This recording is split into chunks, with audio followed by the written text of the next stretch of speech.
네, 안녕하세요. 마경환입니다.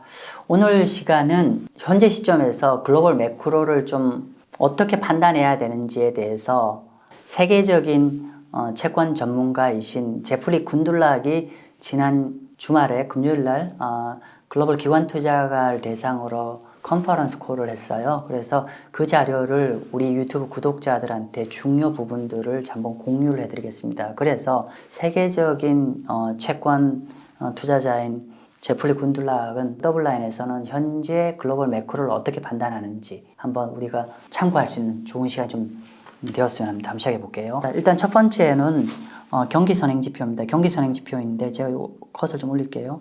경기 선행지표인데 이게 리딩 경제 인디케이터인데 보시면은 최근 여기가 경기 침체 구간이죠. 최근에 경기 선행지표가 계속 떨어지고 있습니다. 과거에 이 정도의 경기 선행지표일 때 경기 침체가 안 들어간 적은 없습니다. 어쨌건 간에 이미 컨퍼런스 보드의 경기 선행지표는 계속 더 꺾이고 있다는 게 팩트입니다. 자, 두 번째로 요거는 어떤 자료이냐면은 동행지표 대비해서 선행지표가 어떤지의 얘기고요. 여기가 마이너스 아래로 떨어진다는 건 그만큼 동행지표 대비해서 선행지표가 많이 안 좋아진다는 뜻입니다. 그죠? 그럼 당연하겠죠. 동행지표는 경기 침체 직전까지도 괜찮아요. 그런데 선행지표는 먼저 나빠지거든요. 그래서 어쨌건 간에 한번 보시면 이렇게 지금 동행지표 대비 선행지표가 많이 나빠지고 있는 겁니다. 그래서 계속 선행지표가 하락하고 있는 걸 다시 확인할 수 있고 통상적으로 경기 침체 전에 이렇게 움직이고 있죠. 자, 그리고 그 다음에 이거는 이제 그 장단기 금리 역전 현상이죠. 뭐 그냥 팩트만 점검하는 차원이죠. 그래서 이렇게 장단기 금리가 여전히 이렇게 한 80bp 정도 역전이 되어 있는 상황입니다. 과거에 이렇게 경기 침체 전에 이렇게 역전이 이루어졌었죠. 자, 그런 상황이고요. 자, 그리고 이렇게 2년 국채, 10년 국채 금리 마이너스 2년 국채 금리의 요런 이제 일드 커브 상황이 과거 경기 침체와 비교한 상황입니다. 통상적으로 경기 침체 이렇게 시작하기 전에 통계적으로 보면은 이렇게 역전이 되었다. 그 직전에 역전이 풀리는 상황인데 현재 보면은 이렇게 계속 이렇게 경기 침체 임박하게 이렇게 가고 있는 상황인 거 확인할 수가 있고요. 두 번째로는 엘리아 경기 선행지표입니다. 경기 선행지표로 본다고 하면 사실 이미 이 경기 선행지표, 그러니까 통상적으로 한 마이너스 전년 동월 대비해서 마이너스 한 5 넘어가면 경기 침체에 들어가는데 이미 현재 데이터 상으로 보면은 이미 경기 선행지표가 마이너스 한 8이 넘어가고 있어요. 이미 경기 침체 완전 진입한 레벨입니다.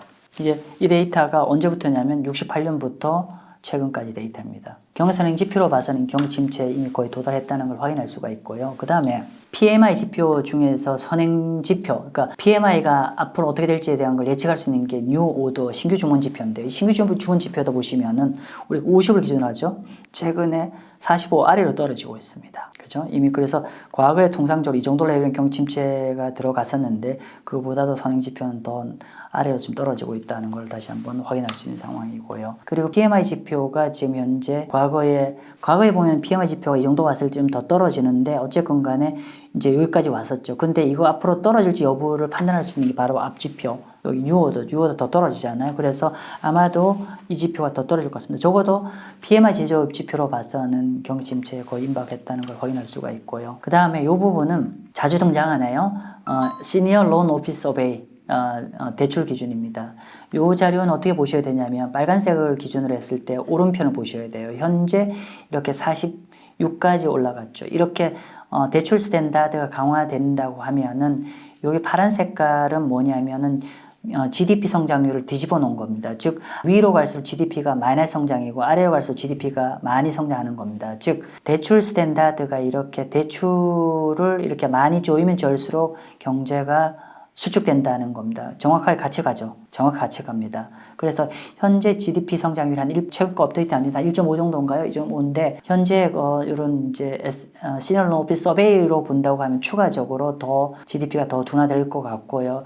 통상적으로 얼마 차이냐면은 2분기 정도 차이입니다. 즉 현재 이렇게 46%까지 갔은 거를 그대로 반영한다고 하면은 아마 한 반년 정도 뒤에는 GDP가 거의 상당 현재 레벨로 더 악화될 것 같습니다. 두 가지 중에 하나겠죠. 이 그림이 시니어 그러니까 오피스 서베이가 이렇게 내려오거나 완화되거나 아니면 GDP가 좀 더 나빠질 건데 아마 단기적으로 이 서베이가 떨어지진 않을 것 같아요. 그럼 결국은 GDP가 더 둔화될 거로 보여집니다. 자, 그 똑같은 그걸 가지고 요거는 이제 커머셜 앤 산업 대출 증가율입니다. 경제가 좋아지면 아무래도 대출 증가 늘게 되고 경제가 나빠지면 대출 증가가 줄어들게 되잖아요. 그런데 지금 보면 방금 그 데이터를 뒤집은 겁니다. 보시면 빨간 색깔이 지금 46이라고 말씀드렸잖아요. 이렇게 대출이 시널 오피스 서베이가 이렇게 높아지면은 대출은 이 아래로 갈수록 마이너스거든요. 대출이 줄어들었는데 아직은 대출이 크게 안 줄어들고 있어요. 플러스 10레벨인데 결국은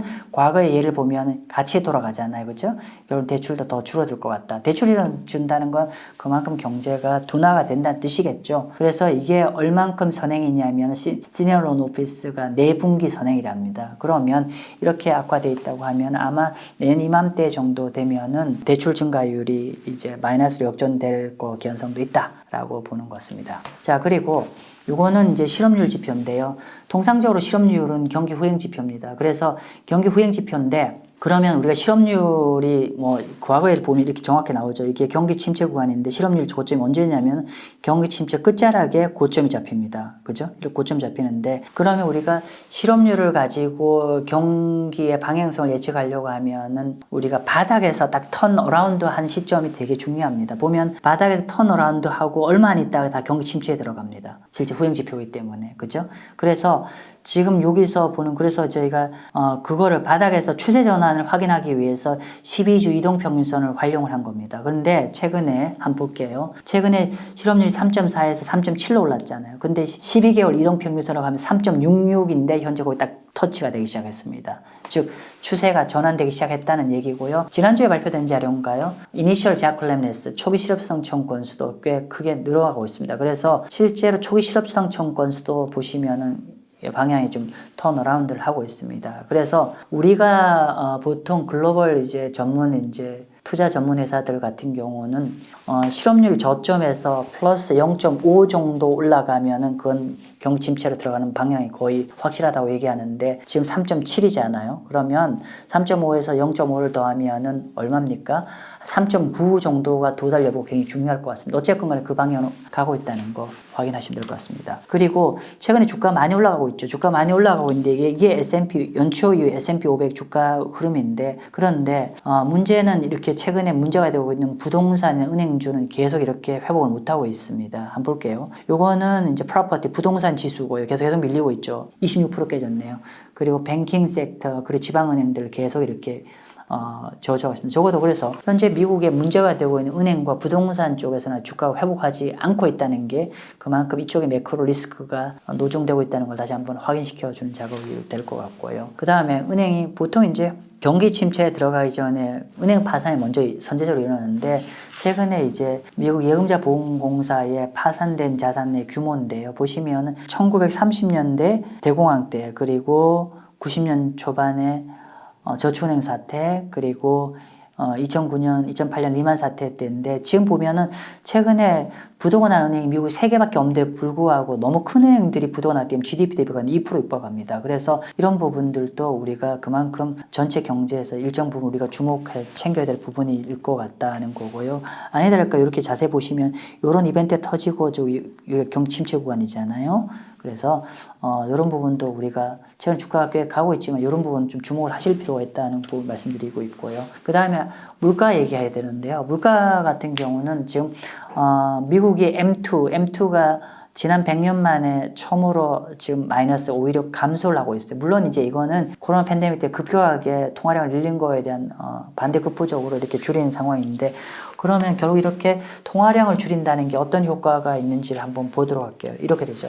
실제로 이제 M2와 CPI 전년동월 대비 본다고 하면은 이렇게 통화량이 최근에 마이너스 전년동월 한 마이너스 6%로 이렇게 줄어들고 있어요. 그런데 결국 이렇게 되면 결국 CPI가 지금 이렇게 떨어지고 있는데 결국은 더 떨어질 것 같습니다. 그럼 결국은 쉬운 얘기죠. 돈을 줄이면 물가 내려가고 돈을 풀면 물가가 올라가는 거죠. 단지 시작했다는 거죠. 그래서 저는 뭐 개인적으로 물가 그렇게 걱정하지 않습니다. 단지 시간 문제라는 거를 말씀 좀 드리고 싶고요. 그리고 좀 더 디테일하게 한번 가보죠. 지금 이제 명목 CPI는 꽤 떨어지고 있는데 코어 CPI가 안 떨어지고 있어요. 그래서 코어 CPI를 한번 좀 더 자세히 본다고 하면은 주거 부분, 쉘터 부분이 있고 그리고 쉘터를 제외한 서비스업 있고 그리고 일반 코어 굿즈인데 지금 제가 지난주 6월 8일인가요? 8일 자료에 콜을 한 자료인데 여전히 이렇게 되고 있는데 이거를 좀 더 자세히 한번 보겠습니다. 자, 그랬을 때 우리가 핵심 CPI가 떨어진지 여부를 점검할 때 가장 중요한 지표 중에 하나가 뭐냐면은 슈퍼 코어 인플레이션 중요합니다.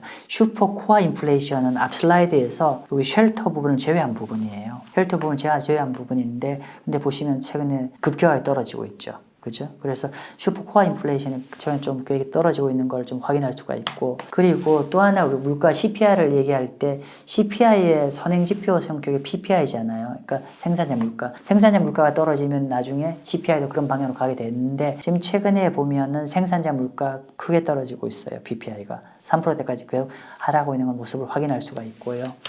그리고 이거는 물가의 마지막 부분인데 미국에 저도 이제 이 자료를 그러니까 이게 더블라인이 이제 제프리 군들락이 이제 CEO로 있는 회사인데 이 자료 보면서 이 자료는 사실 이제 미처 챙겨 보지 못했는데 미국의 수출 수입 물가가 최근에 마이너스로 완전 돌아섰네요. 그러니까 수입 물가나 수출 물가 그만큼 둔화된다는 건 특히 수입 물가가 많이 빠졌다는 건 수입 물가 인플레이션이 완전히 잡히고 있다는 뜻이 되겠죠. 그러면 전체적으로는 이제 물가도 큰 이슈가 아니겠다라고 보일 것 같고요. 그래서 전체적으로 지금 제가 지금 쭉 보여드린 자료가 지금 현재 최근 일자로 세계적인 채권 하우스인 더블라인, 그러니까 제프리 군들락이 이제 그네들의 기관 투자가 클라이언트들한테 콜을 한 자료인데 이 매크로로 봐서는 전반적으로 매크로는 계속 좀 리세션 방향으로 가고 있는 상황이고 그리고 물가는 계속 좀 잡히는 방향으로 가는 걸로 이거 판단하고 있습니다. 그래서 제가 여전히 채권 투자 우리가 중심에 두고 판단하셔야 된다는 걸로 좀